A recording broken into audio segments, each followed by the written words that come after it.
നമസ്കാരം. Comedy super നൈറ്റിന്റെ ഒരു പുതുപുത്തൻ ചിരി അരങ്ങിലേക്ക് എല്ലാ മാന്യ പ്രേക്ഷകർക്കും സ്വാഗതം. കോമഡി സൂപ്പർ നൈറ്റിന്റെ വേദിയിലേക്ക് നമുക്ക് സ്വാഗതം ചെയ്യാം നമ്മുടെ പ്രിയപ്പെട്ട സുരാജേട്ടനെ.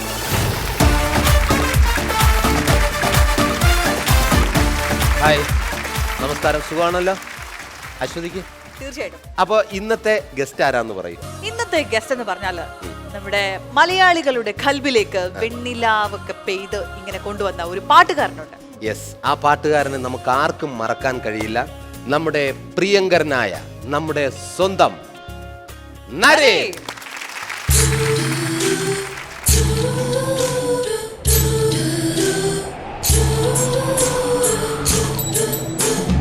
வாழை மீனுக்க விலங்கு மீனுக்க கல்யாணம், அந்த தென்னா குனி கூட்டமெல்லாம் ஊர்வலம், அந்த நடுக்கடலில் நடக்குதையா திருமணம், அங்கு அசர பொடி ஆளுக்கெல்லாம் கும்மாளம்.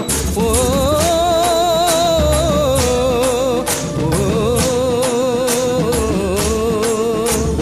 கல்யாணமா கல்யாணம், கல்யாணமா கல்யாணம், கல்யாணமா கல்யாணம், கல்யாணமா கல்யாணம், வாழை மீனுக்க விலங்கு மீனுக்க கல்யாணம், அந்த சின்ன குனி கூட்டமெல்லாம் ஊர்வலம்.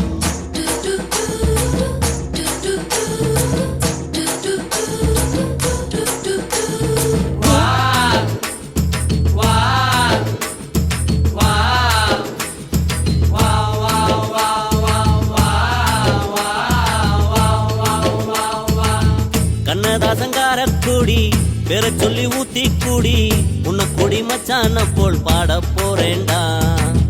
கண்ணதாசங்காரக்கூடி பேர சொல்லி ஊத்தி கூடி உன்னை கொடி மச்சான போல் பாட போறேன்டா.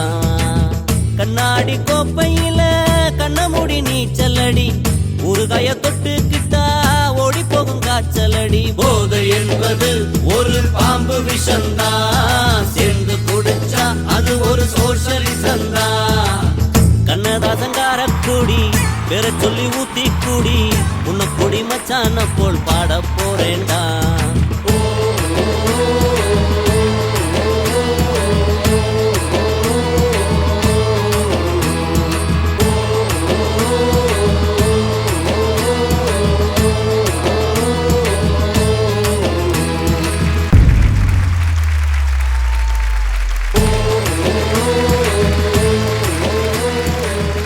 നമസ്കാരം. നമസ്തേ നരേൻ. ഹലോ. ഹാലേലുയ എന്ന സിനിമയുടെ വിശേഷവുമായിട്ടാണ് നമ്മുടെ നരേൻ ഇന്നിവിടെ പ്രത്യക്ഷപ്പെട്ടിരിക്കുന്നത്. കോമഡി സൂപ്പർ നൈറ്റിന്റെ അഭിനന്ദനം ആദ്യമേ അറിയിക്കുകയാണ്. എന്തായാലും ഞങ്ങൾ പ്രതീക്ഷിച്ചിരിക്കുകയായിരുന്നു, ഇവിടെ എത്തി. ഇനി വിശേഷങ്ങൾ പങ്കുവയ്ക്കാം. ഈ നരേൻ എന്ന പേര് വളരെ വ്യത്യസ്തമായിട്ടുള്ളൊരു പേരാണ്. എന്താണ് ആ നരേൻ എന്ന പേരിന്റെ അർത്ഥം? അത് ഇടാനുള്ള കാരണം? നല്ലൊരു പേരുണ്ടായിരുന്നു സുനിൽ. മാറ്റാനുള്ള കാരണം വേറെ ഒന്നുമില്ല, സുനിൽ വളരെ കോമൺ ആയ ഒരു അതെ, എല്ലാവർക്കും ഉണ്ട്. ഈ പഠിക്കുന്ന സമയത്ത് വിചാരിച്ചു സിനിമ ആണ്. ഒരു 7ാം ക്ലാസ് 8ാം ക്ലാസ്സോട് കൂടി തീരുമാനിച്ചു ഞാൻ സിനിമയിലാ അഭിനയിക്കണം. അങ്ങനെ ക്യാമറയ്ക്ക് പുറകിലാണ് വന്നത്. അത് എങ്ങനെയെങ്കിലും ഒന്ന് എൻട്രി ചെയ്യാൻ അതെ, അച്ഛനും പലതും സമ്മതിക്കാത്തതുകൊണ്ട് പഠിച്ചിട്ട് വരാമെന്ന് തീരുമാനിച്ചു. അങ്ങനെ സിനിമാറ്റോഗ്രാഫിക്ക് അവർ സമ്മതിച്ചു. ക്യാമറ കോഴ്സ് ആണെങ്കിൽ പഠിച്ചോളൂ, ടെക്നിക്കൽ ക്വാളിഫിക്കേഷൻ ആണ്. അങ്ങനെയാണ് ഞാൻ കോഴ്സ് കഴിഞ്ഞ് രാജീവ് മേനൻ സാറിൻ്റെ അസിസ്റ്റൻ്റായി 1-2 വർഷം വർക്ക് ചെയ്തു. പിന്നെ അദ്ദേഹത്തിൻ്റെ അടുത്ത് നിന്ന് റിസൈൻ ചെയ്തു. ചാൻസ് അന്വേഷിച്ച് നടക്കൽ തുടങ്ങി. ആ സമയത്ത് പേരിടലായിരുന്നു കൂട്ടുകാരുടെ കൂടെ ഒരു ചടങ്ങ്. ആദ്യ സിനിമയിൽ സുനിൽ എന്ന് തന്നെയാണ്. ആദ്യം ശരിക്കും അടൂർ ഗോപാലകൃഷ്ണൻ സാറിന്റെ നിഴൽക്കുത്തായിരുന്നു ആദ്യത്തെ സിനിമ. ഒടുവിൽ ഉണ്ണികൃഷ്ണൻ ചേട്ടന്റെ മകനായിട്ടാണ്, ചെറിയൊരു ക്യാരക്ടറാണ്. അപ്പൊ തുടക്കം ഒരു ലെജൻഡുമായിട്ടായിരുന്നു. പേര് മാറ്റിയത് ഭയങ്കര രസമാണ്. ഈ ആരോ പറഞ്ഞു പേരിന്റെ കാര്യത്തിൽ ഒരാൾക്ക് നല്ല അറിവുണ്ടെന്ന് പറഞ്ഞു. ഒരാളുടെ മുമ്പിൽ ഇരുന്നു ഞാൻ. അങ്ങനെ പുള്ളി നരേൻ എന്ന് പറഞ്ഞപ്പോൾ പുള്ളി എന്തോ ഒരു സംഭവം പറഞ്ഞു. അത് കഴിഞ്ഞു, പുറത്തേക്ക് വന്നു. ജസ്റ്റ് ഹായ് ബായ് എന്നൊക്കെ പറഞ്ഞു, മനസ്സിലൊന്ന് വന്നു. തിരിച്ചപ്പോൾ പെട്രോൾ ബങ്ക് ഉണ്ട് തൊട്ടടുത്ത്. അപ്പോൾ എൻ്റെ ആദ്യത്തെ സിനിമ ഇറങ്ങാൻ പോകും. അപ്പോൾ ബൈക്കിൽ നിന്ന് പെട്രോൾ ബങ്ക് അടിക്കാൻ നേരത്തെ സ്ഥിരം പോകുന്ന പെട്രോൾ ബങ്കാണ്. അന്ന് മാത്രം അവിടെ ഒരു വലിയൊരു ഹോർഡിങ്, അത് കാർ റേസർ നരേൻ കാർത്തികേയൻ്റെ ഹോർഡിംഗ് ആണ്. ഒരു ഇന്ത്യയിലെ വൺ ഓഫ് ദ. അപ്പോൾ അത് ഞാൻ ആദ്യമായിട്ട് കാണുന്നത്. അതിൽ ഇതേ പേരും ഇതേ സ്പെല്ലിങ്ങിൽ നരേൻ കാർത്തികേയൻ എഴുതിയിട്ടുണ്ട്, നരേൻ എഴുതിയിട്ടുണ്ട്. ഞാനത് ഭയങ്കര നിമിത്തമായിട്ട് തോന്നി. ഇപ്പം എന്ത് പറ്റിയെന്ന് വെച്ചാൽ നരേൻ എന്നുള്ള പേര് പല സ്റ്റേറ്റുകളിലും ഉണ്ട്, കേരളത്തിൽ ഒഴിച്ച്. ഇതാണ് ഇതിൻ്റെ സംഭവം. തമിഴ്നാട്ടിലും ആന്ധ്രയിലും നോർത്തിലൊക്കെ നരേൻ ഉണ്ട്, പക്ഷെ ഇവിടെ ഇല്ല. അത് ഞാൻ റിയലൈസ് ചെയ്തില്ല. ഇത് കഴിഞ്ഞ് പതുക്കെ വൈകുന്നേരം പിറ്റേ ദിവസമൊക്കെ ഓരോരുത്തരെടുത്ത് പറയുമ്പോഴും നരേനോ ഇവിടെ നരയില്ല, പക്ഷെ ഫുൾ നരയുണ്ട്, നരയനില്ല. അല്ല അത് മാത്രം മെച്ചം, വിളിച്ചെന്നാണ് പെട്ടെന്ന്. അതെ, അച്ഛനും അമ്മയ്ക്ക് ഇഷ്ടപ്പെടാത്ത ചിലപ്പോൾ അതുകൊണ്ടായിരിക്കും. ചിലപ്പോൾ അതുകൊണ്ട് ഇവിടെ നമ്മളെ എവിടെ പ്രായമായിട്ട് നരയൊക്കെ ഉള്ളതെല്ലാം അഡ്ജസ്റ്റ് ചെയ്ത് ഡൈ ചെയ്തുകൊണ്ടിരിക്കണം. ഇവൻ മാത്രം നര എന്നും പറഞ്ഞിട്ട് ഇറങ്ങിയിരിക്കുന്നു. ഞാൻ ആദ്യം തന്നെ സത്യൻ സാറിനെ വിളിച്ച് ചോദിച്ചു നരയൻ അല്ലല്ലോ എന്ന്. അല്ല അതിലേക്ക് എത്തിയിട്ടില്ല സാർ എന്ന് പറഞ്ഞു. നരയൻ എന്നുള്ള പേര് മാറ്റിയിട്ട് മലയാളത്തിൽ ആദ്യം ചെയ്യുന്ന സിനിമ ക്ലാസ്മേറ്റ്സ് ആണ്. ഈ ക്ലാസ്മേറ്റ്സിന്റെ ഷൂട്ടിംഗ് സ്പോട്ടിൽ ചിലവർ വന്നിട്ട് ഇപ്പോൾ ക്ലാസ്മേറ്റ്സിൽ ഞാൻ ആദ്യമായിട്ട് മീശയും വെക്കുന്നത്. അതിന് മുമ്പ് ഫോർ ദ പീപ്പിൾ അച്ഛൻ്റെ അമ്മയൊക്കെ മീശ ഇല്ലാതെ ആയിരുന്നു. അപ്പോൾ വേറൊരു ഗെറ്റപ്പിൽ ഇരിക്കുമ്പോൾ കോളേജ് സ്റ്റുഡൻസ് വന്നിട്ട് ഓരോരുത്തർ ഷേക്കിന് വന്നിട്ട് ഫ്രണ്ട്സൊക്കെ അവിടെ നിൽക്കുന്നുണ്ടാവും. പേരെന്താ ചേട്ടാ? അപ്പോൾ ഞാനിവിടെ നരേൻ. ഓ ഇതല്ലട്ടാ. അപ്പോൾ അങ്ങനെ ഒരു മാറ്റം പിന്നീടത് നിർത്തിയില്ലാഞ്ഞിട്ട് രജിസ്റ്റർ ആയി. ഈ ക്ലാസ്മേറ്റ്സിനെ കുറിച്ച് പറയുമ്പോൾ അതിലെ പാട്ടുകൾ ആർക്കും മറക്കാൻ കഴിയില്ല. എൻ്റെ കൽബിലെ വെണ്ണിലാവ് എന്ന് ഉറങ്ങുന്ന ആ പാട്ട്, അത് ശരിക്കും ഒരുപാട് ആരാധികമാരെ സൃഷ്ടിച്ച ഒരു സിനിമ കൂടിയായിരുന്നു. ആരാധികമാർ ഒരുപാടുണ്ടോ? ഒരുപാട് ആ സമയത്ത് ഉണ്ടായിരുന്നു. പിന്നെ മലയാളം സിനിമയിൽ നിന്നും ഒന്ന് തമിഴിലേക്ക് ഷിഫ്റ്റ് ചെയ്തപ്പോൾ അതിൻ്റെതായ മാറ്റങ്ങൾ ഉണ്ടായി. ഓക്കെ, എനിക്ക് തോന്നുന്നു ന്യൂ ജനറേഷൻ തരംഗം ആദ്യമായിട്ട് കൊണ്ടുവന്നത് പിന്നെ ഫോർ ദ പീപ്പിൾ എന്ന സിനിമയിലൂടെയാണ്. അത് ശക്തമായ കഥാപാത്രമായിരുന്നു. എനിക്കും ഇടയ്ക്കിടയ്ക്ക് സുനിൽ എന്ന് തന്നെ വരും. പിന്നെ നരേന്റെ കഥാപാത്രം ഇതാരെങ്കിലും ശരിക്കും വാച്ച് ചെയ്ത് പഠിച്ചതാണോ അങ്ങനെ ഒരു പോലീസ് ഓഫീസർ? അതിലേക്ക് എത്തിയതും ഒരു ആക്സിഡന്റലി വന്നതാണ്. ചാൻസ് അന്വേഷിച്ച് നടന്ന് ജയരാജ് സാറിനെ പലതവണ പോയി കണ്ടു. പല ഡയറക്ടേഴ്സിനെയും കാണുമായിരുന്നു. പിന്നെ ജയരാജ് സാറിൻ്റെ അടുത്ത് നിന്ന് ഇങ്ങനെ കോൾ വന്നു, ഇങ്ങനെ അതുപോലെ ഒരു ക്യാരക്ടറാണ്. 4 പേരിൽ ഒരാളായിട്ടാണ് എന്നെ കാസ്റ്റ് ചെയ്തത്. ആദ്യത്തെ 4 പേരിൽ ഒരാളായി. വളരെ ഹാപ്പി ആയി. അപ്പോൾ ഞാൻ രാജീവ് മേനൻ സാറിൻ്റെ അടുത്ത് പറഞ്ഞു, സാർ ഒരു പടം കിട്ടിയിട്ടുണ്ട്, ജയരാജ് സാറിൻ്റെ പടം. അപ്പോൾ ജയരാജ് സാർ ഹാപ്പി ആയി, very good, all the best, നന്നായിച്ചു. അതിനുശേഷം പടം തുടങ്ങാൻ അല്പം സമയമെടുത്തു. അതിനിടയിൽ രാജീവ് സാർ ഒരു ഇന്ത്യൻ ഇംഗ്ലീഷ് ഫിലിം ഷൂട്ട് ചെയ്യുമായിരുന്നു. പുള്ളി പറഞ്ഞു ഫ്രീ ആണെങ്കിൽ അസോസിയേറ്റ് ക്യാമറമാനായിട്ട് വരാം. ഞാൻ പറഞ്ഞു ഞാൻ ഫ്രീ ആണ് സാർ, ഷൂട്ടിംഗ് തുടങ്ങുന്നവരെ ഫ്രീ ആണ്. അങ്ങനെ ഞാൻ അവിടെ, അപ്പോൾ അത് ആന്ധ്രയിലായിരുന്നു. അപ്പോൾ ഞാൻ അന്ന് താടി മീശയൊക്കെ വെച്ചിട്ട് അസിസ്റ്റൻ്റ് അല്ലേ, ഇങ്ങനെ വേണമെങ്കിലും നടക്കാമല്ലോ. കോൾ വന്നു, ഇന്ന ദിവസം ഷൂട്ടിംഗ് തുടങ്ങണം, പിന്നെ തലേ ദിവസം എത്തണം എന്നൊക്കെ പറഞ്ഞു. ഭയങ്കര അവിടുന്ന് വന്ന് ട്രെയിൻ പിടിച്ച് വന്ന് ഇവിടെ വീട്ടിലെത്തി തൃശ്ശൂർ എത്തിയിട്ടാണ് എറണാകുളത്തേക്ക് വരുന്നത്. തൃശ്ശൂർ എത്തിയപ്പോൾ ഞാൻ വാതിൽ പറഞ്ഞപ്പോൾ അച്ഛൻ പറഞ്ഞു, നീ വന്നു, അച്ഛൻ എന്തോ ചെയ്യായിരുന്നു, നീ വന്നു. പ്രൊഡക്ഷൻ ആരോ വിളിച്ചിരുന്നു, നിൻ്റെ അടുത്ത് മീശ. അത് ശരി, കാര്യമില്ല അല്ലേ. അപ്പോൾ എന്തോ പറ്റി? അല്ല, മീശ എടുക്കരുത് എന്ന് പറഞ്ഞിരുന്നു, പക്ഷെ ഞാനപ്പോൾ ക്ലീൻ ഷേവായിട്ടാണ് വന്നിരിക്കുന്നത്. കോളേജ് സ്റ്റുഡൻ്റ് ആണല്ലോ. അപ്പോൾ സ്റ്റബിൾസ് എന്താ വെച്ചാൽ അല്ല, എന്തോ ഒരു പോലീസ് ഓഫീസറുടെ. ഞാൻ പറഞ്ഞു അല്ല, അത് എന്തോ തെറ്റുപറ്റിയതായിരിക്കും, ഞാൻ ആ കോളേജ് സ്റ്റുഡൻ്റ് ആണ്. അപ്പോൾ അതിൽ അല്ല എനിക്കറിയില്ല, അവർ പറഞ്ഞു മീശ എടുക്കണ്ടെന്ന് എൻ്റെ അടുത്ത് പറയാൻ പറഞ്ഞു. അപ്പോൾ ഞാൻ കണ്ടപ്പോൾ ശരി എന്ന് പറഞ്ഞു. ഞാൻ അങ്ങനെ എറണാകുളത്ത് എത്തണം. അപ്പോൾ ബാഗുമായിട്ടാണ് എത്തുന്നത്. ബാഗായി എത്തി ഉടനെ ജയരാജ് സാറിന് ചോദിച്ചു, താൻ മീശ എടുത്തല്ലേ? ഞാൻ പറഞ്ഞു അതെ സാർ. അല്ല, അതിപ്പോൾ ഒരു പോലീസ് ഓഫീസറുടെ വേഷമാണ്, വളരെ ഇമ്പോർട്ടൻറ്റ് ക്യാരക്ടറാണ് ഇത്. വളരെ നമ്മൾ സാർ പോലീസ് ഓഫീസർ, അതും കമ്മീഷൻ ഓഫ് പോലീസ് എന്നാണ് പറഞ്ഞത്. നിങ്ങൾ കമ്മീഷൻ ഓഫ് പോലീസ്, അതോടെ പകുതി പോയി. ഞാൻ സാർ മീശ ഇല്ലല്ലേ. മാത്രമല്ല കമ്മീഷൻ ഓഫ് പോലീസിൻ്റെ ഏജ് 1 മിനിറ്റ് എന്ന് പറഞ്ഞിട്ട് അദ്ദേഹം ആരെയും വിളിച്ചു. നമുക്കിപ്പോൾ SP ആക്കാം, ഇപ്പോൾ വിടുന്ന ലക്ഷണമില്ല. ഞാൻ പറഞ്ഞു SP മീശ നമുക്കൊരു കാര്യം ചെയ്യാം, മീശ ഇല്ലാണ്ട് ട്രൈ ചെയ്യും. അത് എനിക്ക് തോന്നുന്നു സുനിലിന്റെ കരിയറിൽ എനിക്ക് തോന്നുന്നു പ്രേക്ഷകർ ഏറ്റെടുത്ത ഒരു ന്യൂ ജനറേഷൻ സിനിമ തന്നെയായിരുന്നു ഫോർ ദ പീപ്പിൾ. അതിലെ പാട്ട് എന്റെ പൊന്നെ, നമ്മൾ ഒരു സമയത്ത് എല്ലാ സ്ഥലത്തും ഈ ക്രിക്കറ്റ് കളിച്ച ആ സമയത്തും ആ പാട്ട് ഇട്ടു എന്നുള്ളതാണ്. പല സ്ഥലങ്ങളിലും കറാച്ചിയിൽ വെച്ചിട്ട് ആ പാട്ടിട്ടു. എന്താണ് പാട്ടെന്ന് എല്ലാവർക്കും അറിയാമല്ലോ, ലജ്ജാവതിയെ, ജാസി ഗിഫ്റ്റിന്റെ. ഈ നരൻ എന്തുകൊണ്ടാണ് മലയാളത്തിൽ പലരും നല്ല കഥാപാത്രമായിട്ടൊക്കെ വരുമ്പോൾ അതിനെ റിജക്റ്റ് ചെയ്യുക, ഇല്ലെങ്കിൽ സെലക്റ്റീവ് ആവുന്നു എന്നുള്ളതാണ് പലരും പരക്കെ സംസാരം. ശരിക്കും എന്തായിരുന്നു ഇപ്പോൾ നമുക്കൊരു ആർട്ടിസ്റ്റിന് ഒരു ഇൻഡസ്ട്രിയിൽ നിൽക്കുകയാണെങ്കിൽ ഏറ്റവും കൂടുതൽ സമയം അവിടെ ചെലവഴിക്കണം. തീർച്ചയായിട്ടും. ഇവിടെ വരുന്ന പകുതി, അല്ലെങ്കിൽ തമിഴ് ഇൻഡസ്ട്രിയിൽ പോയതിന് ശേഷം പകുതിയിലേറെ സമയം അവിടെ ചെലവഴിക്കേണ്ടി വരികയാണ്. അപ്പോൾ പല പടങ്ങളും ഇവിടെ മിസ്സായി പോകുന്നു. പിന്നെ വേറൊന്ന് ഞാൻ നോക്കിയപ്പോൾ സൈക്കോളജിക്കലി എന്നെ അവിടെ പിടിച്ചു നിർത്തുന്നത്, അവിടുത്തെ ഒരു ഫാൻസ് അസോസിയേഷൻ എപ്പോഴും നമ്മളെ, അതൊരു വലിയൊരു കാര്യമാണ്. കാരണം നമ്മൾക്ക് താല്പര്യമുണ്ടോ ഇല്ലേ എന്നുള്ളത് വേറെ, നമുക്ക് റിജക്റ്റ് ചെയ്യാൻ തോന്നാറില്ല. അപ്പോൾ ഇവരെപ്പോഴും അടുത്ത് തന്നെ പടം സ്നേഹം. അപ്പോൾ ഇവരുടെ സ്നേഹം എന്ന് പറഞ്ഞാൽ അത് ഭയങ്കര ഒരു വിട്ട് പിരിയാൻ പറ്റാത്ത അത്ര അവർ ഭയങ്കര കെയറിങ്ങുമാണ് അവർ.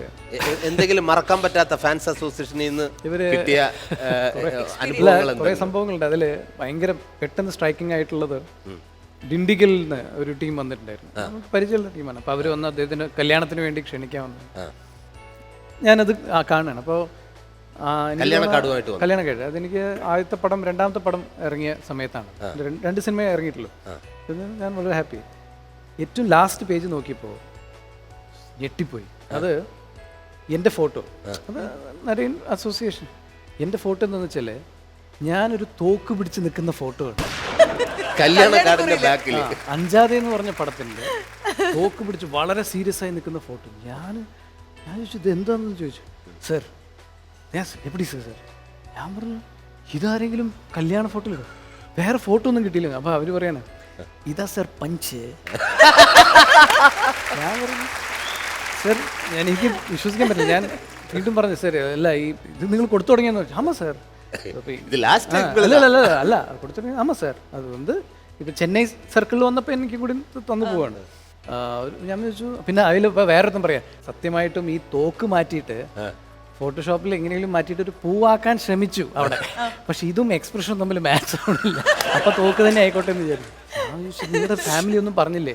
ഒരു പറഞ്ഞു ഇല്ല നരേൻ സാറുടെ ഫാമിലി അപ്പടി ഇതായിരിക്കും എന്നൊക്കെ പറഞ്ഞിട്ട് എന്തൊക്കെയോ ഇതാക്കി. അപ്പം ഇവരൊരു അൺബിലീവബിൾ ആണ് സംഭവം. നരേന്റെ ഫേസ് കണ്ടാൽ നമുക്ക് ഭയങ്കര പാവമായിട്ടുള്ള ഒരാളായിട്ടാണ് ഫീൽ ചെയ്യുന്നത്. ചോദിക്കാൻ വന്നതാ. വളരെ ഇതാണ് ഫേസ് റീഡിങ് അറിയാം. അല്ല അത് പറഞ്ഞപ്പോൾ എനിക്ക് ചെറിയൊരു സംശയം. ശരിക്കും പാവമാണോ? ശരിക്കും പാവമാണ്. ഐ മീൻ നോർമൽ ഇതുപോലെ തന്നെ ഞാൻ പറഞ്ഞില്ലേ അച്ചുവിന്റെ അമ്മയിലൊക്കെ കണ്ട ക്യാരക്ടർ തന്നെയാണ്. സത്യമായിട്ട് പറയാണ് ഇത്രയും പാവമായിരുന്നു. ഭയങ്കര എളിമ, എല്ലാരോടും ഞാൻ ഒന്ന് ദേഷ്യപ്പെട്ട് ഇതുവരെ കണ്ടിട്ടേ ഇല്ല. ദേഷ്യമില്ല. പക്ഷേ ഇൻഡസ്ട്രിയിൽ വന്നതിന് ശേഷം അത് വർക്കുമായി ബന്ധപ്പെട്ട് വരുമ്പോഴാണ്. അത്രയേ ഉള്ളൂ. വീട്ടിൽ അങ്ങനെ വൈഫിനോടൊന്നും വഴക്കൊന്നും പറയാറില്ല? സാധാരണ വഴക്ക് തന്നെ. വഴക്ക് പറഞ്ഞ വിവരം അറിയോ? നല്ലവണ്ണം. വൈഫിന്റെ പേര് മഞ്ജു. മകൾ തന്മയ. നല്ല പേര്. പിന്നെ ബംഗാളിൽ നിന്ന് വന്ന ഒരാളാണ്. ആദ്യമായിട്ട് ബംഗാളിൽ നിന്ന് വന്ന ഒരാളാണെന്ന് തോന്നുന്നു. അതുകൊണ്ട് ഇനി കേരളത്തിൽ വന്ന സ്ഥിതിക്ക് തിരിച്ചു പോകാൻ ഭയങ്കര പാടായിരിക്കും. എനിക്ക് തോന്നുന്നു തമിഴല്ല, ചിലപ്പോൾ മലയാളമാണ് താങ്കൾ എങ്ങനെ നോക്കിക്കൊണ്ടിരിക്കുന്നത്. എല്ലാവരും ഹൃദയത്തോട് അടുപ്പിച്ച് വെച്ചേക്കാണ് സുനിലിൻ്റെ ഓരോ ക്യാരക്ടേഴ്സും. അപ്പോൾ എന്തായാലും മലയാളത്തിൽ ഇനി സജീവമാകുക എന്നൊരു അഭ്യർത്ഥനയുണ്ട്. ഓക്കെ ആണെങ്കിൽ കൈയടിക്കുക, നിങ്ങൾക്ക് ഇഷ്ടമാണെങ്കിൽ. ഇത്രയും ആൾക്കാരിങ്ങനെ കൈയടിച്ച് പറയുകയാണ്. അപ്പോൾ എന്തായാലും മലയാളത്തിൽ ഇനി കൂടുതൽ വേഷങ്ങൾക്ക് വേണ്ടി ശ്രമിച്ചുകൂടെ? തീർച്ചയായിട്ടും മലയാളത്തിൽ ഞാൻ എപ്പോഴും ഓപ്പണാണ്. പിന്നെ ഈ പറഞ്ഞ പോലെ തമിഴിൽ നിന്ന് ചില പ്രോജക്റ്റുകൾ വരുമ്പോഴാണത് ഈ ടൈമിംഗ് എന്ന് പറയില്ലേ, നമ്മൾ ഒന്നെങ്കിൽ മൈൻഡ് ഫിക്സ് ചെയ്യണം, അത് ചെയ്യില്ല ഇത് ചെയ്യും. അങ്ങനെ ഫിക്സ് ചെയ്യാനൊരു മടി. കാരണം ഇത് നമ്മുടെ സ്ഥലമാണ്. ഏറ്റവും നല്ല കഥാപാത്രങ്ങളും പല നല്ല പടങ്ങളും എനിക്ക് ലഭിച്ചിട്ടുള്ളത് ഇവിടുന്നാണ്. പിന്നെ പലപ്പോഴും വളരെ ഇൻട്രസ്റ്റിംഗ് ആയ പ്രോജക്റ്റുകൾ അവിടുന്ന് വരുമ്പോൾ, കുറച്ചുകൂടി വലിയ സിനിമകളും വരുമ്പോൾ നമ്മളത് അവോയ്ഡ് ചെയ്യാനും പറ്റാത്തൊരവസ്ഥയാണ്. അതിൻ്റെ ഒരു നോക്കാം. ഇപ്പോൾ അഭിനയിച്ചു കൊണ്ടിരിക്കുന്ന സിനിമ, അതിൽ എനിക്കും അഭിനയിക്കാൻ ഒരു ഭാഗ്യം കിട്ടി. ഹല്ലേലൂയ കഴിഞ്ഞിട്ട് അടുത്ത പടം. സിനിമയുടെ പേര് അങ്ങനെ തന്നെ നേതാവേ 5 എണ്ണം പിന്നാലെ. ഈ സമയത്ത് പറ്റിയ സിനിമ. അതെ, നമ്മുടെ ഇലക്ഷൻ ആണ് വരുന്നത്. അപ്പൊ റൈറ്റ് ടൈമാണ്. അതിലിങ്ങനെ ഓടി നടന്ന് ഉദ്ഘാടനം വല്ലതും ഉണ്ടോ? കംപ്ലീറ്റ് ഉദ്ഘാടനം ചെയ്ത് തീർക്കുക. കാര്യം ഇനി ഒരിക്കലും സാധിക്കില്ലേ എന്നുള്ളൊരു പേടി കൊണ്ടാണോ? അങ്ങനെ ഉണ്ടോ? ഇല്ല, എനിക്കില്ല. അതില് മുകേഷ് ഏട്ടനൊക്കെ ചെയ്യുന്ന ഒരുപാട് താരനിരയുണ്ട്. മുകേഷ് ഏട്ടൻ, സായ് കുമാർ, പിന്നെ ഞാനുണ്ട്, ജനാർദ്ദനേട്ടൻ, പിഷാരടി എന്ന് വേണ്ട ഒരുപാട് താരനിരയുള്ള നല്ലൊരു ഹ്യൂമർ ചിത്രമാണ്. പാട്ടുകാരനായിട്ടൊക്കെ അഭിനയിച്ചിട്ടുണ്ട്. നല്ല പാട്ടുകാരാ.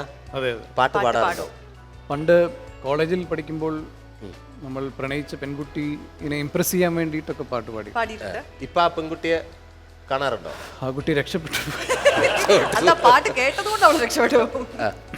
അല്ല, ഇത് കോളേജാണെന്ന് സങ്കല്പിക്കുക. ഇത്രയും തരുണിയും മണികൾ ഇവിടെ ഇരിക്കുകയാണ്. ഇത് ഒരു അധ്യാപകനായിട്ട് സങ്കല്പിക്കുക. അപ്പൊ എന്തായാലും ഒരു പാട്ട്. അയ്യോ പ്ലീസ്. ഞാൻ അന്നത്തെ കാലം അന്ന് അത് പാടാൻ വരെ പറ്റിയില്ല. എന്താ വെച്ചാൽ കോളേജ് ഫെസ്റ്റിവലിന് റെഡി ആയിട്ട് പാട്ട് പാടി ഒന്ന് ഇംപ്രസ് ചെയ്യാന്ന് വെച്ച് സ്റ്റേജിൽ കയറാൻ നേരത്തെ ആ സമയത്ത് നമ്മുടെ പ്രദീപ് സോമസുന്ദരൻ, അദ്ദേഹം അന്നത്തെ ഫേമസ് സിംഗർ, അദ്ദേഹം ഗസ്റ്റായിട്ട് വന്നിട്ടുണ്ടായിരുന്നു. അദ്ദേഹം പറഞ്ഞു എനിക്ക് ഏറ്റവും ഇഷ്ടപ്പെട്ട പാട്ട് പാടാൻ പോവുകയാണ് എന്ന് പറഞ്ഞിട്ട് ആ പാട്ടിന് അദ്ദേഹം പാടി.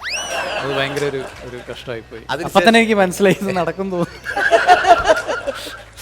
ആ പ്രണയം അതോടുകൂടി പോയി. രണ്ടുപേരും വേണമെങ്കിൽ പാട്ട് രണ്ട് ഓക്കേ, രണ്ട് വരി. മൈക്രസ് ചെയ്യാൻ ശ്രമിക്കും. कभी कभी मेरे दिल में ख्याल आता है, कभी कभी मेरे दिल में ख्याल आता है कि जैसे तुझको बनाया गया है मेरे लिए, कि जैसे तुझको बनाया गया है मेरे लिए। तू अब से पहले सितारों में बस रही थी कहीं, तू अब से पहले सितारों में बस रही थी कहीं, तुझे ज़मीं पे बुलाया गया है मेरे लिए, तुझे ज़मीं पे बुलाया गया है मेरे लिए। कभी कभी मेरे दिल में ख्याल आता है, कभी कभी मेरे दिल സൂപ്പർ, നല്ല ശബ്ദം, ഗംഭീരായിട്ട് അസലായിട്ട് പാടി. പാടി. നല്ല കോൾഡും ഉണ്ട്. ഓ എന്തായാലും അസലായിരുന്നു. Cold കോൾഡ് ഉണ്ടായിരുന്നു. ആയതുകൊണ്ടാണോ അത്രയും ഗംഭീരമായെന്ന് എനിക്കറിയില്ല. എന്തായാലും അന്ന് ആ കുട്ടി ഈ പാട്ട് കേട്ടിരുന്നെങ്കിൽ ഉറപ്പായിട്ടും പ്രേമിച്ചേനെ അല്ലേ? അല്ലേ? ഇപ്പൊ ഇവിടെ തന്നെ എത്ര പേർക്ക് പ്രണയം വന്നെന്നറിയോ? മഞ്ജു ഇത് കേൾക്കണ്ട, മഞ്ജു പറയും ഇനി പാട്ട് പാടലങ്ങ് നിർത്തിക്കാം. പക്ഷെ പാടിയത് ഈ പാട്ടാണെങ്കിൽ നമുക്ക് മുഖത്തേക്ക് നോക്കുമ്പോഴേക്കും എന്റെ കൽബിലെ പാടാണോ എന്നൊരു ഫീല് അല്ലെ? ആ ഒരു എക്സ്പ്രഷൻ ഒക്കെ feel അതൊരു ചെയ്തു. രണ്ടു വരി പ്ലീസ്. എന്റെ കൽബിലെ വെണ്ണിലാവു നീ നല്ല പാട്ടുകാരാ, തട്ടമിട്ടു ഞാൻ കാത്തുവെച്ചൊരൻ മുല്ലമുട്ടിലൂറും അത്തറൊന്നു വേണ്ടേ, അത്തറൊന്നു വേണ്ടേ എൻ്റെ കൂട്ടുകാരാ, സുൽത്താൻ്റെ ചേലുകാരാ. എൻ്റെ കൽബിലെ വെണ്ണിലാവു നീ നല്ല പാട്ടുകാരാ, തട്ടമിട്ടു ഞാൻ കാത്തുവെച്ചൊരൻ മുല്ലമുട്ടിലൂറും അത്തറൊന്നു വേണ്ടേ, അത്തറൊന്നു വേണ്ടേ എൻ്റെ കൂട്ടുകാരാ, സുൽത്താൻ്റെ ചേലുകാരാ. അടിപൊളി. ശരിക്കും നമ്മൾ ആ പഴയ ക്ലാസ്മേറ്റ്സിലേക്ക് കൂട്ടിക്കൊണ്ടുപോയല്ലേ? ഇവിടെ നടക്കുന്ന കലാപരിപാടി നരേന് കാണണ്ടേ? ഓക്കെ, അപ്പോൾ ഒരു അല്പസമയം അവിടെ. Thank you.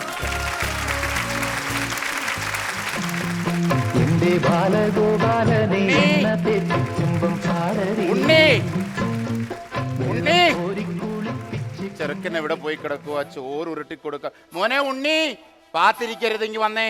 ദേ ഈ ഊരിലും കൂടെ ഉണ്ടാ മതി. വാ ഉണ്ണിയേ, മോനെ, ദേ ഇത് തന്നെ വലിയ മുട്ടൻ ആളാകണ്ടേ. പൊന്നിങ്ങി വന്നേ, അല്ല ഞാൻ കാക്കയ്ക്ക് ഇട്ട് കൊടുക്കും. കാക്കേ കാക്കേ വാ വാ, ഉണ്ണിയുടെ ചോറുണ്ണാൻ വാ വാ. ഓ കാക്കേ, കാക്കയല്ല ഉണ്ണിയാ. ഇതിനകത്ത് കാക്ക ഏതാ ഉണ്ണി ഏതാ? ഈ ഊരിലും കൂടെ ഇതൂടെ കഴിക്കും. വയറ് നിറഞ്ഞച്ചാ. എന്റെ പൊന്ന് വലുതാകണ്ടേ. 10-30 വയസ്സായാലും ഇനി എന്ത് വലുതാകാൻ? അച്ഛൻ എന്നെ ഇങ്ങനെ താലോലിക്കേണ്ട വല്ല കാര്യമുണ്ടോ? എന്റെ പൊന്നെ ആ. മോനെ, നീ ഉണ്ടായപ്പോ തന്നെ നിന്റെ അമ്മ മരിച്ചു. ആ. എന്റെ ദൈവമേ, നിന്നെ കണ്ടിട്ടാണോ എങ്ങനാണോ എന്നറിയത്തില്ല, അവിടെ കാറ്റങ്ങ് പോയി.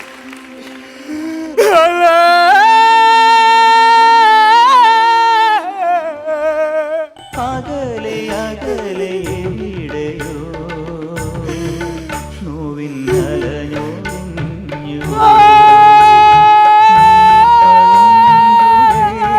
ഇതാ കുഴപ്പം. ജാതി മതമൊന്നും നോക്കത്തില്ല. തള്ളയുടെ കാര്യം പറഞ്ഞ അന്നേരെ വാങ്ക് വിളിക്കും. താങ്ക് വിളിച്ചതല്ല, സങ്കടം കൊണ്ട് കരഞ്ഞതാ. സാരമില്ല, ഇതോടെ കഴിച്ച്. എനിക്ക് മതി അച്ഛ, മതി. 10-30 വയസ്സായില്ലേ, മതി. ഞാനും ഉരുട്ടി തരുന്നതല്ലേ, അച്ഛന്റെ ജീവൻ നിലനിൽക്കട്ടെ. പൊന്നെ, ഇനി വന്നേ, അച്ഛനൊരു കാര്യം പറയാൻ പോവാം. എന്താ? ഒരു സന്തോഷ വാർത്ത. എന്താണെന്ന് അറിയാവോ? ഇന്ന് ഉണ്ണിയെ പെണ്ണ് കാണാൻ ഒരാൾ വരുന്നുണ്ട്. അയ്യോ, എന്നെ പെണ്ണ് കാണാനാ? അച്ഛൻ എന്നെ കല്യാണം കഴിപ്പിക്കാൻ പോണോ? അതെ. സമ്മതിക്കൂല. അതെന്ത്? കല്യാണത്തിന് ഞാൻ സമ്മതിക്കൂല. മോനെ 30 വയസ്സായി. വേണ്ട. ഇത്. അച്ഛനെ വിട്ട് പിരിഞ്ഞ് ഞാൻ എങ്ങും പോകില്ല. അയ്യോ, നിന്നെ കെട്ടിച്ചടക്കിന്നില്ലല്ലോ. ആ പെണ്ണിനെ കെട്ടി നീ ഇങ്ങോട്ടല്ലേ വരുന്നത്? ഇങ്ങോട്ട് ഈ വരണോ? സ്വത്തും പുരയുടെ മുഴുവൻ നിനക്കുള്ളതല്ലേ? എന്നാലും എന്റെ മോനെ, ഈ പുരയുടെ ഒന്നും അന്യം നിന്ന് പോകരുത്. അതിനു വേണ്ടി നമുക്ക് ജനറൽ വേണം. അതായത് കുറെ പിള്ളേരുണ്ടാകണം നിനക്ക്. അവർക്കൊക്കെ വേണം ഇത് വീതിച്ചു കൊടുക്കാൻ. ഇത്രയും സ്വത്തുവകൾ ഉണ്ടെന്ന് പറഞ്ഞ് ഞാൻ കല്യാണം കഴിക്കണമെന്ന് അച്ഛൻ പറയരുത്. എനിക്ക് അച്ഛനെ വിട്ട് പിരിഞ്ഞ് പോകാൻ പറ്റൂല അച്ഛൻ. please. മോനെ, പെണ്ണിനെ നമ്മൾ കെട്ടി ഇങ്ങോട്ടല്ലേടാ വരുന്നത്. എവിടുന്ന പെണ്ണ്? അയ്യോ, നിലമ്പൂർ കോവിലത്തുനിന്ന്. നിലമ്പൂർ കോവിലവും രാജകുടുംബമാണ്. ആണോ? അവിടെ നിന്നാണ് നിനക്കൊരു പെണ്ണിനെ കണ്ടത്. നല്ല സുന്ദരിയായ പെണ്ണാണ്. മോനെ, നീ ആ പെൺകുട്ടിയെ കാണും. അതീവ സുന്ദരി. നല്ല പാൽ വെള്ള പോലെ, പാല് പോലെ ഇരിക്കും. വെളുത്ത് പാല് പോലെ ഇരിക്കും. നിന്നെ ആ പെണ്ണിനെ കൂടെ കണ്ടാൽ പാലിനകത്ത് ഒറിയോ ബിസ്ക്കറ്റ് ഇട്ട പോലെ ഇരിക്കും. അത്രയ്ക്ക് സുന്ദരിയാ. അയ്യോ, അതിനെ കുറിച്ച് വർണ്ണിക്കുവാണെങ്കിൽ ഇണ്ടാൻ ചരക്ക. നല്ല പെണ്ണാണ്. എന്റെ പൊന്നുവാനല്ലേ, മതിയല്ലോ. ആ പെണ്ണ് കാണാൻ വരുമ്പോ കഴിഞ്ഞാൽ പിന്നെ അവന് ചെറിയ ഭാഷാവശങ്ങളൊക്കെ ഉണ്ട്. നമ്മുടെ ഒരുമാതിരി ഓഞ്ഞ ഭാഷയാ. എന്റെ വാടേ എന്തുകൊണ്ട് അങ്ങനൊക്കെയാ. പക്ഷെ അവർ ഈ രാജകുടുംബം ആയതുകൊണ്ട് അവർ ഇച്ചിരി ആഠ്യത്വമുള്ള ഭാഷയിലേ സംസാരിക്കത്തുള്ളൂ. ആ ബ്രാഹ്മണ പോലത്തെ ഒരു ഭാഷയിലേ അവര് സംസാരിക്കത്തുള്ളൂ. അവര് വന്ന് ചിലപ്പം ചോദിക്കും, എന്താ പേര്? അപ്പൊ ഉണ്ണി പറയും, എന്റെ പേര് ഉണ്ണീന്ന. എന്റെ പേര് ഉണ്ണീന്ന ഇങ്ങനെ പറയണം. മനസ്സിലായോ? അവര് ചോദിക്കും, എന്താ പേര്? എന്റെ പേര് ഉള്ളീന്ന. ഉള്ളീന്നല്ല, ഉരുളക്കിഴങ്ങിന്ന്. എടാ ഉണ്ണീന്ന ഇങ്ങനെ പറയണം. ഉണ്ണീന്നുണ്ടോ? ഒരു നിമിഷം ഞാൻ തെറ്റിദ്ധരിച്ചു. ഞാൻ ചോദിക്കാൻ തുടങ്ങുമായിരുന്നു, ഏത് കോലോത്തയാണ്? അവര് ചോദിക്കും, ഏത് കോലോത്തയാ എന്ന് ചോദിക്കുമ്പോ നമ്മളെന്ത് പറയും? എന്ത് പറയും ചോദിച്ചാൽ, വെല്യാലായി കോലോത്തെ നമ്പൂരിയുടെ മോന. ആരാ? വെല്യാലക്കോലത്തെ അയ്യത്തോ പറമ്പ്. എടെ ഇറക്ക വെല്യാലക്കോലോത്തെ ബ്രഹ്മദത്തൻ നമ്പൂതിരിയിലെ ഇളയ മോന.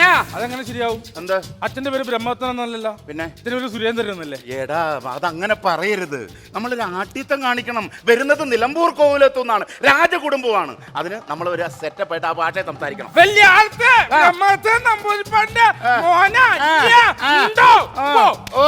വേറൊരു പ്രശ്നമുണ്ട്. എന്ത്? ഊണൂലില്ല. ബെന്നിനൂരാണ്ടിരുന്നാ മതി, പൂണൂല് കാണത്തില്ല. അപ്പൊ അങ്ങനെ എപ്പോഴാണ് വന്നെന്ന് പറയണം? അവരേത് സമയത്തും വരും. അപ്പൊ അച്ഛൻ അകത്തോട്ട് പോയിട്ട് ബാക്കി കാര്യങ്ങളൊക്കെ ഒന്ന് ചെയ്യട്ടെ. അവര് വരുമാനുള്ള എല്ലാ പലഹാരങ്ങളൊക്കെ ഉണ്ടാക്കണ്ടേ? ഭാഷ പഠിക്കണം. കുഞ്ഞതൊന്ന് പഠിച്ചു നോക്കണം. ആരാ പേരെന്താ? ഉണ്ണീന്ന.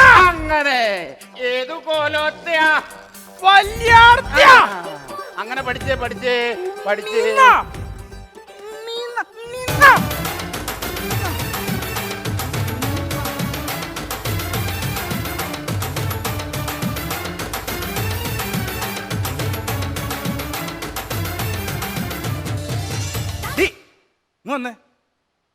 നീ വല്ല സംഭവം അറിഞ്ഞ? എന്താ പ്രശ്നമാണ് ഇവിടെ. എന്ത് പ്രശ്നം? അച്ഛൻ വേറെ കല്യാണം ആലോചിക്കണം എനിക്ക് വേണ്ടിട്ട്. അപ്പൊ നമ്മൾ കണ്ട സ്വപ്നങ്ങളൊക്കെ ചേട്ടനപ്പോ അറിഞ്ഞോണ്ടല്ലേ ചതിക്കുവായിരുന്നു? അങ്ങനെ ചതിക്കൂല. നീ ഈ വീട്ടിൽ വേലക്ക് നിൽക്കുന്ന പെണ്ണാണെങ്കിൽ ശരി, ഞാൻ നിന്നെ സ്നേഹിച്ചിട്ടുണ്ടെങ്കിൽ ഞാൻ നിന്നെ തന്നെ കല്യാണം കഴിക്കും. വേറെ ഒരുത്തി ഞാൻ കല്യാണം കഴിക്കൂല. അച്ഛൻ ഏതാണ്ട് നീലേശ്വരത്തുനിന്ന് എങ്ങാട്ടിന്നൊക്കെ പെണ്ണ് കണ്ടിട്ട് വന്നിട്ടുണ്ട്. സമ്മതിക്കൂല ഞാൻ. ചേട്ടാ സമ്മതിക്കരുത്. എനിക്ക് നീ മതി.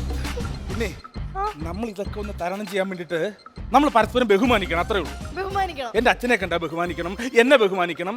നീ എന്നെ ബഹുമാനിക്കുവോ? പിന്നെ ചേട്ടൻ പറഞ്ഞാൽ ഞാൻ ബഹുമാനിക്കാതിരിക്കുവോ? അത് മതി. ഇപ്പൊ ഞാനൊരു സോഫയിലിരുന്ന നീ എന്നെ എങ്ങനെ ബഹുമാനിക്കും? ഞാൻ സെറ്റിലിരുന്ന് ചേട്ടനെ ബഹുമാനിക്കുന്നേ. സെറ്റിലിരുന്ന നീ എന്നെ എങ്ങനെ ബഹുമാനിക്കും? കസേരയിലിരുന്ന് ബഹുമാനിക്കും. അങ്ങനെ ബഹുമാനിക്കും. അപ്പൊ ഞാൻ കസേരയിലിരുന്നാലോ നീ എന്നെ എങ്ങനെ ബഹുമാനിക്കും? ഞാൻ താഴെ ഇരുന്ന് ബഹുമാനിക്കും. ഞാൻ താഴെ ഇരുന്നാലോ? ഞാൻ കുഴിയെടുത്ത് അതിലിരുന്ന് ചേട്ടനെ ബഹുമാനിക്കും. ഞാൻ കുഴിക്കറി ഇരുന്നാലോ? കുഴിയെ ചേട്ടൻ മൂടി. ഞാൻ പിന്നെ നിങ്ങൾ എന്ത് വർത്താനാണ് മനുഷ്യ പറയുന്നത്? അത് പോട്ടെ, നിന്റെ ഏത് ആഗ്രഹവും ഞാൻ സാധിച്ചു തരും. ചേട്ടൻ സാധിച്ചിരുന്നു എനിക്കറിയാം. എന്റെ ഉണ്ണിയേട്ടൻ എന്നെ ഒരുപാട് ഇഷ്ടമാണെന്ന് എനിക്കറിയാം. പിന്നെ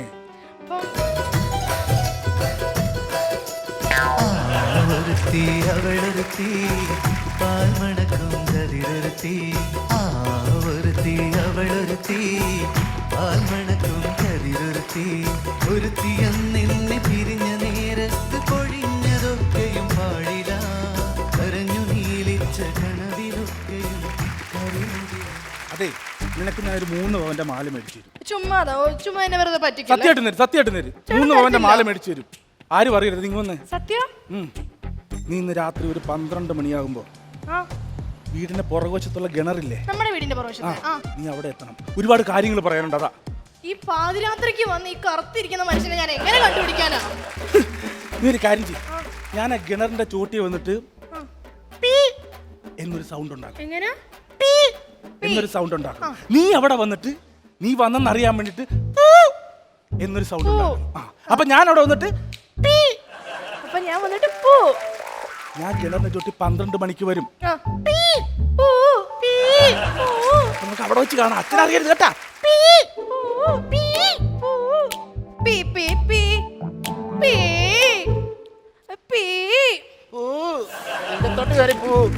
തൂക്കുന്നവര് തൂക്കതാ മതി കേട്ടോ. വേലക്കാരി പൂവും പൂയും കളിക്കുന്നു. എന്താണ് ഇത് കരയുന്ന എന്തിനാ? മുതലാളി വഴക്ക് പറഞ്ഞെന്ന് പറഞ്ഞ ഇങ്ങ് വന്നേ. കരയല്ലേ? അമ്മയ്ക്ക് എങ്ങനുണ്ട്? അമ്മയ്ക്ക് കുറവുണ്ട്. ആശുപത്രിയിലൊക്കെ കൊണ്ടുപോയില്ലല്ലയോ? ആശുപത്രി കൊണ്ടുപോകാൻ പൈസ ഒന്നുമില്ല. വീട് എങ്ങനെ ഇപ്പോഴും ചോർന്നൊലിക്കുവാണോ? അതെ മുതലാളി, ഭയങ്കരമായിട്ടും ചോർന്നൊലിക്കുന്നു. അതെ. ഇവിടുന്ന് ശമ്പളം എത്ര തരുന്നുണ്ട്?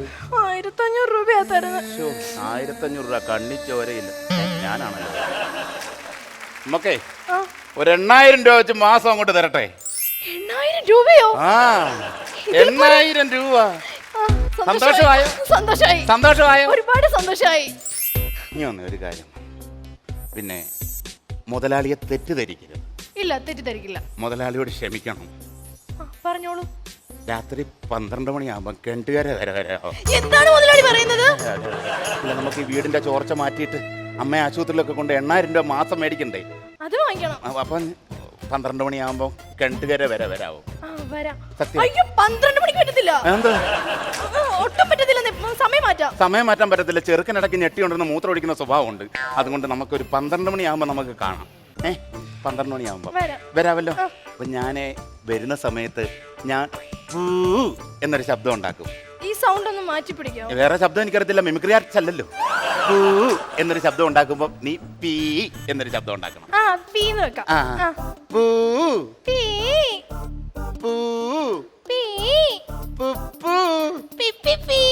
12 മണി ആകണോ?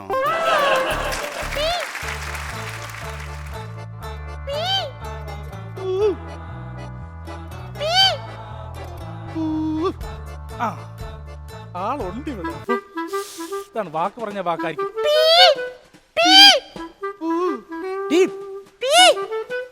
ഞാൻ അടുത്ത് വാ.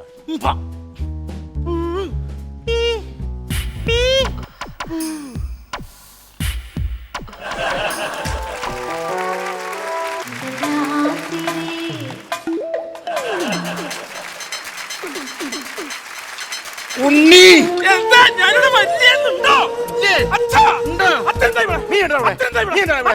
നീ രാത്രി 12 മണിക്ക് ഇവിടെ എന്താടാ? അച്ഛൻ എന്താ 12 മണിക്ക്? ഞാൻ വെള്ളം കുടിക്കാൻ വന്ന. ഞാൻ വെള്ളം കുടിക്കാൻ വന്ന. ആരോ ഛർദിക്കണല്ലോ.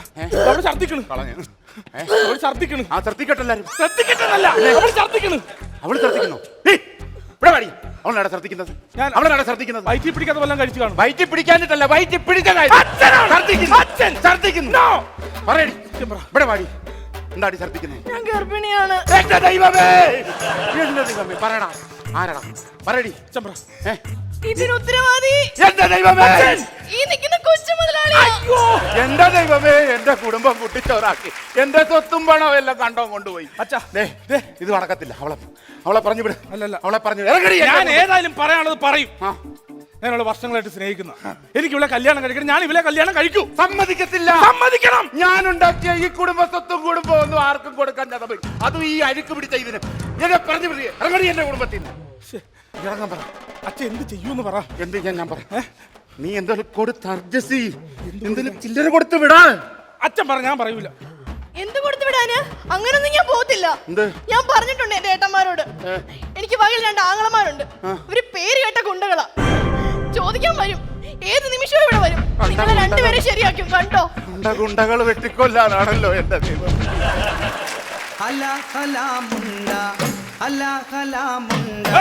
കലാന്തകൻ തന്റെ ബാലവെടിഞ്ഞോടി വാ പടിവേലമാ നീല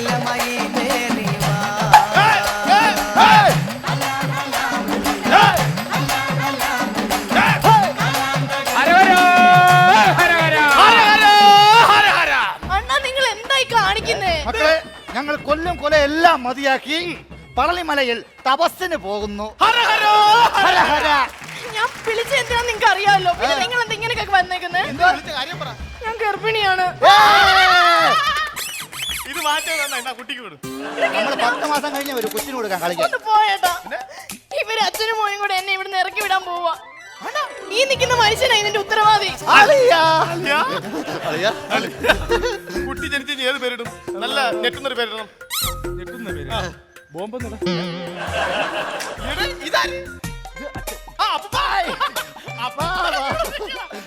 സെൽഫി സെൽഫിക്ക് കമന്റ് നീ ഇടണേടാ. പേട്ടുണ്ടാക്കുന്ന കൂടെ അളിയമ്മ. ഇവിടെ സെൽഫി എടുക്കാനല്ല ഞാൻ നിങ്ങളെ വിളിച്ചത്. എന്നെ ഇവരിപ്പം ഇവിടുന്ന് ഇറക്കി വിടാം. അത് ചോദിക്കാനാ ഞാൻ നിങ്ങളെ ഇങ്ങോട്ട് വിളിച്ചത്. നിന്നെ ഇറക്കി വിടാൻ പോണോ? ഈ വീട്ടിൽ നിന്ന് ആര്? ഈ മോനും ഈ അച്ഛനും. അച്ഛൻ ഇറക്കി വിടൂടാ. ചീമപ്പന്നി ഇറക്കി വിടൂടാ. പിന്നെ പാവപ്പെട്ട ഒരു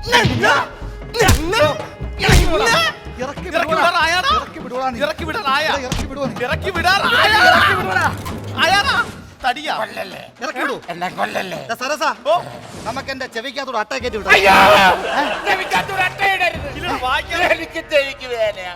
കുറച്ച് എണ്ണ ഇട്ട് തിരിയിട്ട് കത്തിച്ചാ കെട്ടിക്കാൻ പറയോ? പറയോ ആ പെണ്ണിനെ കെട്ടിക്കാൻ പറയോ? ഒരു കാര്യം ഞാൻ പറഞ്ഞേക്കാം. ഒറ്റ വെട്ടിന് കൊന്നോളണം. താന്റെ കിട്ടും വെട്ടിക്കൊല്ലം പെട്ടെന്നാണ്.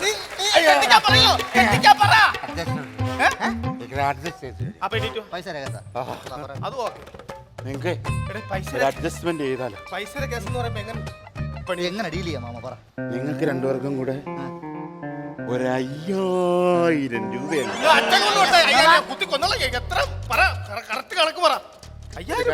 നമ്മളെ വകയിലുള്ളൊരു പെങ്ങളാണ്. മാന്യമായിട്ടെന്താണ് ഒതുക്കി തരാം. തൊടുപുഴയിലുള്ള എന്റെ ഒരു 5 ഏക്കറും വീടും കൂടെ ജനിക്കാൻ പോകുന്ന കൊച്ചിനങ്ങ് കൊടുക്കാം. അത് കുഴപ്പമില്ല. 5 ഏക്കറും വീടും പക്ഷെ കൊച്ചു ജനിച്ചു കഴിഞ്ഞാൽ തള്ള ഒറ്റയ്ക്കാവൂലോ? തള്ള ഫ്രീ ആയല്ലോ. അപ്പൊ തള്ളക്ക് എന്ത് കൊടുക്കും? തള്ളക്ക് പിന്നെ എന്റെ അടിമാലിയിലുള്ള 2 ഏക്കർ വസ്തു ഇവക്കും അങ്ങ് എഴുതി കൊടുക്കാം. അപ്പൊ കൊച്ചു സേഫായി. പിന്നെ മുടി വെട്ടാൻ പൈസയൊക്കെ ഞാൻ തരാം. മീശ പഠിക്കാനുള്ളതും തരാം. അതല്ല പിന്നെ ഞങ്ങൾക്കൊന്നും ഇല്ലേ? ഞങ്ങൾക്ക് ഈ കാര്യം അറിയില്ല. ഞങ്ങൾ പുറത്ത് പറയാതിരിക്കാൻ എന്ത് തരും അത് പറഞ്ഞാൽ കൊള്ളാം. നിങ്ങൾക്കുള്ളെന്ന് പറഞ്ഞു കഴിഞ്ഞാൽ എനിക്കിനി വേറെ ഒന്നുമില്ല. ഈ വീടും വസ്തുവും പുരയിടവും ഒക്കെ ഉള്ളു. അത് നിങ്ങൾക്കും അങ്ങ് എഴുതി തരാം. അപ്പൊ ഇതിൽ കൃത്യമായിട്ട് തീരുമാനമായിട്ടുണ്ട്. അപ്പൊ നാളെ തന്നെ രജിസ്റ്റർ കൊണ്ടുവരും. നമ്മൾ ഇതെല്ലാം ഒപ്പിട്ട് വാങ്ങിക്കും. ഓക്കെ ആണല്ലോ? പിന്നെ മാറ്റം വല്ലതും പറഞ്ഞ കുത്തി നിങ്ങൾ ഭയങ്കര ഗുണ്ടകളാണ്. അതെ, ഭയങ്കര ഗുണ്ടകളാണ്. ഇത് എന്താണ് വസൂരി വന്ന പാടാണ്. ഇത് വസൂരി വന്ന പാടല്ല. പഴങ്കഞ്ഞി കട്ടു കുടിച്ചതിന് പെണ്ണും പിള്ള കുറ്റിച്ചൂളിന് ഭയങ്കരമായ അച്ഛൻ കൊടുത്തേക്ക് നിനക്ക് സമാധാനമായല്ലോ. എല്ലാം അങ്ങ് കൊടുത്ത അച്ഛൻ എന്ത് മണ്ടത്തിനോട് കാണിച്ചേ? ഈ കണ്ട സ്വത്തുക്കളെല്ലാം കൂടി ആ പൊട്ടന്മാർക്ക് എഴുതി കൊടുത്താ അച്ഛൻ ആ പെണ്ണിനെ എനിക്ക് കല്യാണം കഴിച്ച് വന്നു കഴിഞ്ഞാൽ പിന്നെ ഈ സ്വത്തെല്ലാം കൂടി അച്ഛന്റെ കയ്യിൽ ഇരിക്കൂലേ? അത് ശരിയാണല്ലോ. വാടാ ഇവിടെ പെണ്ണിനെ കൊണ്ട്. ആ പെണ്ണിനെ കൊണ്ട് ഇങ്ങോട്ട് വരാൻ. കെട്ടടാ പെണ്ണിന്റെ കരുത്തെ താലി. കൊട്ടടാ അങ്ങോട്ട്.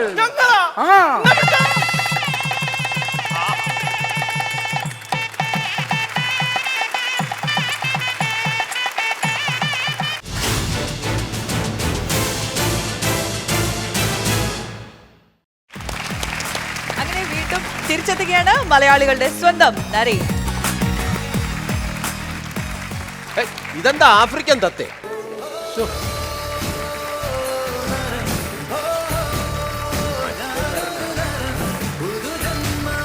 മഴവിൽ എന്താ പറഞ്ഞ്? അല്ല, മഴവിൽ എല്ലാ നിറങ്ങളും ഉണ്ട്. മഴവിൽ പോലെ നിറങ്ങളും ഉണ്ട്. ഒന്നും മിസ്സായില്ല. എന്താ ആരാ മനസ്സിലായില്ല? മനസ്സിലായില്ല? ഇല്ല. ജൂനിയർ നരേൻ. എന്താ ഇത്? ജൂനിയർ നരൻ. പക്ഷേ ഈ തല കണ്ടു കഴിഞ്ഞാൽ നമുക്ക് മനസ്സിലാവും ഇത് സീനിയർ നരയാണ്. ജൂനിയർ അല്ല. എന്റെ വീട്ടിനടുത്തേ ഓണാഘോഷത്തിന് ഞാൻ നരേന്റെ ഫിഗർ ചെയ്തു. കാണണോ? ഒന്ന് കാണിച്ചേ.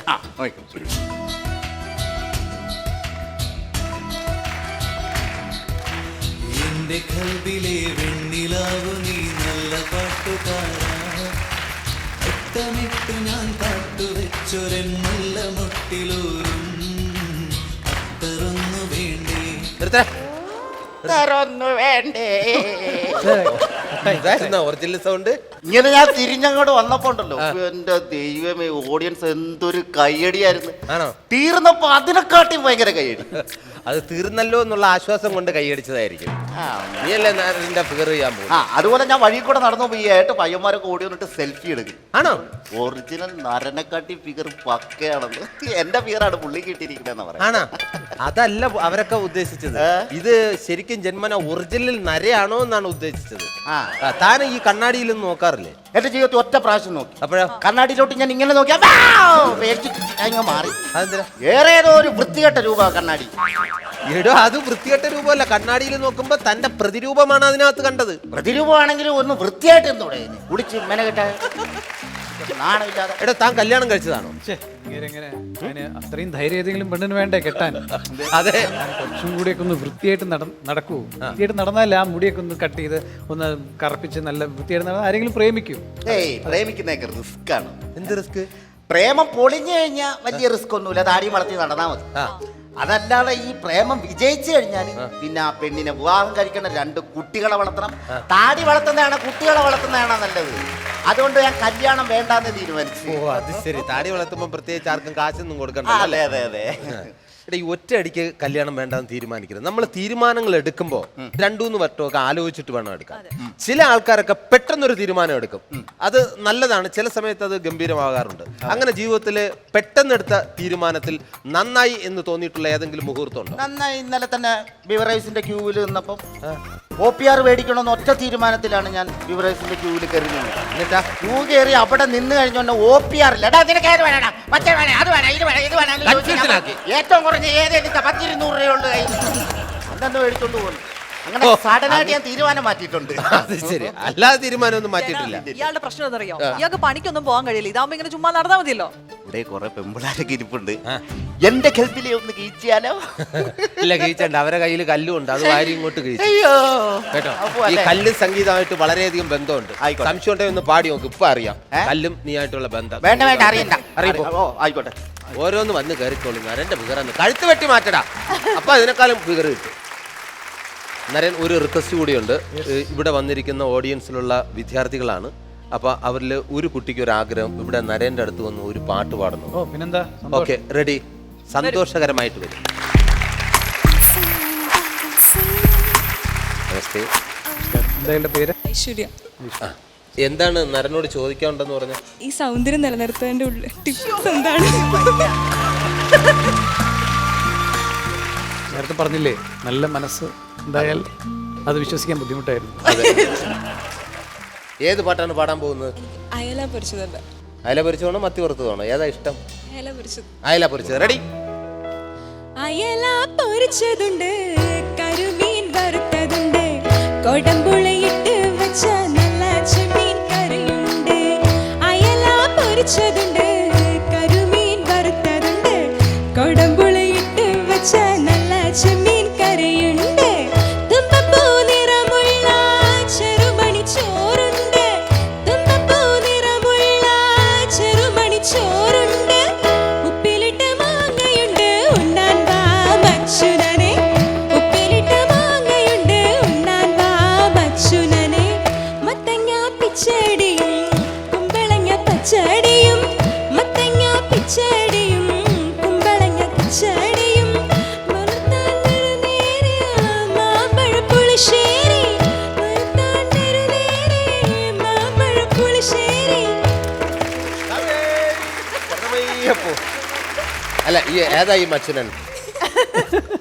മച്ചനൻ ഏതാ അറിയോ? ഉണ്ണാൻ വേണ്ടി വിളിച്ചില്ല. ആ മച്ചനൻ ആരാന്ന്? അങ്ങനെ മച്ചനന്മാർ ആരെങ്കിലും കണ്ടു വച്ചിട്ടുണ്ടോ? വീട്ടുകാർ പറ്റും. വീട്ടുകാർ നോക്കും. ഡിഗ്രി അല്ലേ? ഇത് കഴിയുമ്പോൾ ശരിയായിക്കോളും. റെഡി? Thank you. നന്നായിട്ട് പാടിയേക്കാം. ഇനി നമുക്ക് ഹല്ലേലൂയയുടെ കൂടുതൽ വിശേഷത്തിലേക്ക് കിടക്കാം. ഹല്ലേലൂയ ബേസിക് പശ്ചാത്തലം ഗ്രാമമാണ്. ഇപ്പോൾ 2 വയസ്സ് 2ാം ക്ലാസ് പഠിക്കുമ്പോൾ അവിടം വിട്ട് പോയ റോയ്, ആ ക്യാരക്ടറാണ് ഞാൻ ചെയ്യുന്നത്. ഒത്തിരി വർഷങ്ങൾക്ക് ശേഷം റോയ് തിരിച്ച് ഗ്രാമത്തിലേക്ക് വരികയാണ്. അവിടുത്തെ പള്ളിയിലച്ചൻ റോയിയുടെ അടുത്ത് ഇതുപോലെ തിരിച്ചു വരണം, ഇവിടെ ഒരു ഫാമിലീനെ, നീ രക്ഷപ്പെട്ടു പോയതുപോലെ നിന്നെയും നീ ഒരു ഫാമിലീനെ ഒന്ന് രക്ഷപ്പെടുത്തണം എന്നുള്ള രീതിയിൽ ഇൻഡയറക്ട്ലി ഹിൻറ്റ് ചെയ്തിട്ട് റോയ് തിരിച്ച് ഗ്രാമത്തിലേക്ക് വരുന്നതാണ് അതിൻ്റെ പശ്ചാത്തലം. ബേസിക്കലി മെമ്മറീസ് ആണ്, നമ്മുടെ ഓൾഡൻ ചെറുപ്പകാലത്തെ മെമ്മറീസ് ആണ്. പിന്നെ അതിൻ്റെ കൂടെ ഒരു നല്ല നന്മയുടെ ഒരു എലിമെൻറ്റും ഉണ്ട്, നന്മ നിറഞ്ഞ. അപ്പോൾ നന്മ നിറഞ്ഞൊരു സിനിമയാണ്. അപ്പോൾ എന്തായാലും പ്രേക്ഷകർ ഇരുകൈ നീട്ടി ഈ ചിത്രത്തെയും സ്വീകരിക്കും എന്നുള്ള കാര്യത്തിൽ യാതൊരുവിധ സംശയവുമില്ല. ആ ചിത്രം ഗംഭീരമാകാൻ നമുക്ക് എല്ലാവർക്കും പ്രാർത്ഥിക്കാം. നന്മ നിറഞ്ഞ ഒരു സിനിമയാണെന്ന് തന്നെ ഇദ്ദേഹം പറഞ്ഞു. അതുപോലെ തന്നെ നന്മ നിറഞ്ഞ ഒരു റൗണ്ടാണ് സുരാജ് റൗണ്ട്. ആ റൗണ്ടിലേക്ക് ഇത് ധനുഷ് എല്ലാവരും കളിച്ചിട്ടുണ്ടല്ലോ, ചെയ്തിട്ടുണ്ട്. ഓക്കെ, മൂവിയുടെ പേരോ ഇല്ലെങ്കിൽ വ്യക്തികളുടെ പേരോ എന്തെങ്കിലും ഉണ്ടാവും. നമുക്ക് ആർക്കും അറിയില്ല, നിങ്ങൾക്ക് ആർക്കും അറിയില്ല. ഫസ്റ്റ് ഞാൻ എടുക്കാൻ പോവുകയാണ്. ഇത് വെച്ചോ, നിങ്ങൾക്ക് കാണാം. അറിയാമെങ്കിൽ മിണ്ടരുത്, എന്നെ കൊണ്ട് പറയിപ്പിക്കുക. നരൻ വരണ്ടേയിരുന്നു എന്ന് തോന്നുന്നു. സിനിമയാണ്, സിനിമ. വ്യക്തികളുടെ പേര് 2 അക്ഷരമാണ്. ഒന്നാമത്തത്, രണ്ടാമത്തത്.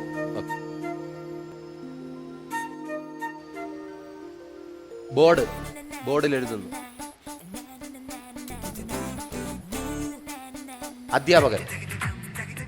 അധ്യാപകനും കുട്ടി. അധ്യാപകൻ സാറ്, അധ്യാപകൻ teacher, sir, tuition sir, tuition മാഷ്. രണ്ടാമത്തെ മാഷ്. ഒന്നാമത്തെ ആദ്യത്തേത് കുഞ്ഞു മാഷ്, കുഞ്ഞുണ്ണി മാഷ്. അടിപൊളി, ഗംഭീരമായിട്ട് അത് ആക്ട് ചെയ്തു കാണിച്ചു തന്നു. ഇല്ല, ഞാൻ അഭിനയിച്ചു.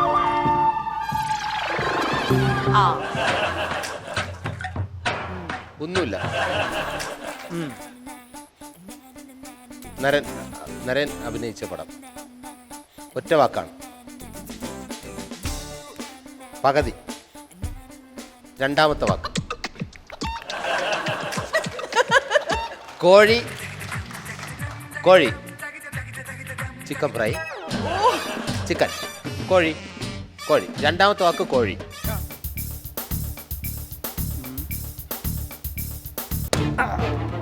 ചീട്ടുകളി, അടിച്ചു, റബ്ബ്.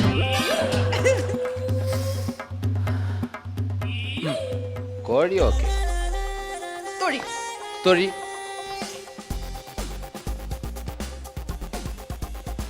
ബോള് തട്ടി, ബോള്. പന്ത്, പന്തയക്കോഴി. യെസ്, പന്തയക്കോഴി. Okay, good. നമ്മളെല്ലാരും കാണിക്കണേ. ഞാൻ കണ്ടില്ല, എന്നെ കാണിക്കും, ഞാനല്ലേ ചെയ്യേണ്ടത്. ശരിയാണല്ലോ അല്ലേ, ഞാൻ പറയണതാണ്. ഓക്കെ, സിനിമ, പടം, സിനിമയാണ്. ഒരു വാക്ക്, 2 വാക്ക്. 2. ആദ്യത്തെ വാക്ക് സിഗരറ്റ്, വലി, പുക. ഇടുക്കി ഗോൾഡ്.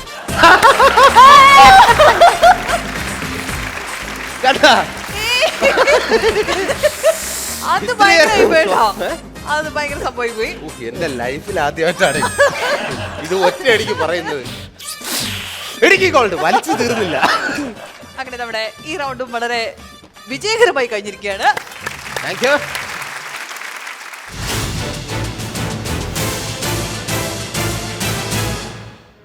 ഹല്ലേലൂയ എന്ന ചിത്രത്തിന്റെ വിശേഷവുമായിട്ടാണ് നരൻ ഇന്ന് കോമഡി സൂപ്പർ നൈറ്റിന്റെ ഈ വേദിയിൽ എത്തിയത്. എന്തായാലും പ്രേക്ഷകരോട് എന്താണ് നരന് പറയാനുള്ളത്? എപ്പോഴും പറയുന്നത് പോലെ നമ്മുടെ സിനിമകൾ വരുമ്പോൾ കാണണം. അത്ര മോശപ്പെട്ട പടങ്ങൾ അധികം ചെയ്യാറില്ല. ചെയ്യുന്ന സിനിമ നല്ല സിനിമയാണെങ്കിൽ തീർച്ചയായിട്ടും പോയി കാണണം. അത് എൻ്റേതല്ല, നമ്മുടെ സുഹൃത്തുക്കളും നമ്മുടെ ഇൻഡസ്ട്രിയിലുള്ള ആരുടെ ആണെങ്കിലും ശരി, നല്ല സിനിമയാണെന്ന് അറിഞ്ഞാൽ അല്ലെങ്കിൽ അതിനെ പ്രോത്സാഹിപ്പിക്കാൻ നോക്കുക. എന്തായാലും ഒരുപാട് സന്തോഷം ഇവിടെ എത്തിയതിൽ. നരന് ഇനിയും നല്ല കിടിലൻ കഥാപാത്രങ്ങൾ താങ്കളുടെ ലൈഫിലേക്ക് വന്നു ചേരട്ടെ എന്ന് ആത്മാർത്ഥമായി പ്രാർത്ഥിക്കുന്നു. അങ്ങനെ വളരെ രസകരമായ കോമഡി സൂപ്പർ നൈറ്റിന്റെ മറ്റൊരു എപ്പിസോഡ് കൂടി ഇവിടെ അവസാനിക്കുകയാണ്. ഇതിലും കൂടുതൽ സന്തോഷത്തോടെ, ചിരിയോടെ വീണ്ടും നാളെ കണ്ടുമുട്ടാം എന്ന പ്രതീക്ഷയോടുകൂടി തൽക്കാലം ഞങ്ങൾ വിട പറയുന്നു. ബൈ.